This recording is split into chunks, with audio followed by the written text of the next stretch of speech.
Guys, तर आता आपण अमेरिकेत गाया कशा असतात, गोठे कसे असतात आणि ते सगळं बघूयात. Let's go.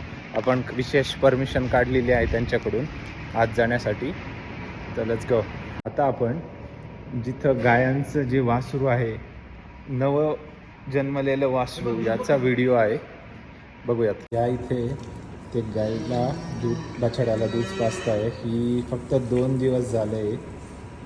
2 दिवसाचं वासरू आहे हे आणि त्याला तिच्या आईचं दूध पाजता येते. हे बघा, तुम्ही बघू शकता. आता आपण गोठ्याच्या आत प्रवेश करणार आहोत. तर त्या आमच्या स्पॅनिश तिथले जे कामाला आहेत त्यांनी आपल्याला एंट्री दिलेली आहे. तर आता आपण बघू शकतात इथल्या गाया बघा किती मोठ्या आहेत आणि खाली सगळं त्यांचं शेण आणि त्याचं मिक्स आहे. त्यांना गळाला एक लेबल लावलेलं असतं आणि त्या अशा शांत बसलेल्या आहेत. त्या गाया घाबरतात आणि लांब पळतात तुम्हाला बघून. See good good. इथे शेड बघू शकतात आणि त्या तिकडेही खूप गाया आहेत.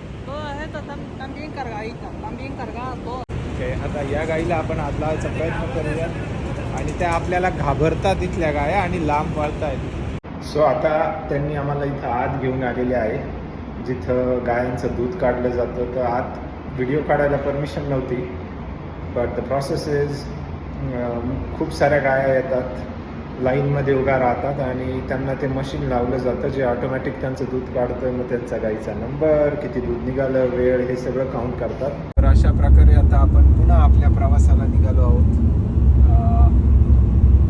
तर अशा प्रकारे छान एक्सपिरियन्स होता. धन्यवाद. अशा प्रकारे टँकर बाहेर उभे असतात दुधाचे आणि आत दूध, फ्रेश दूध निघून पुढं ते पाश्चराईज वगैरे करण्यासाठी टँकरमध्ये भरून पाठवलं जातं.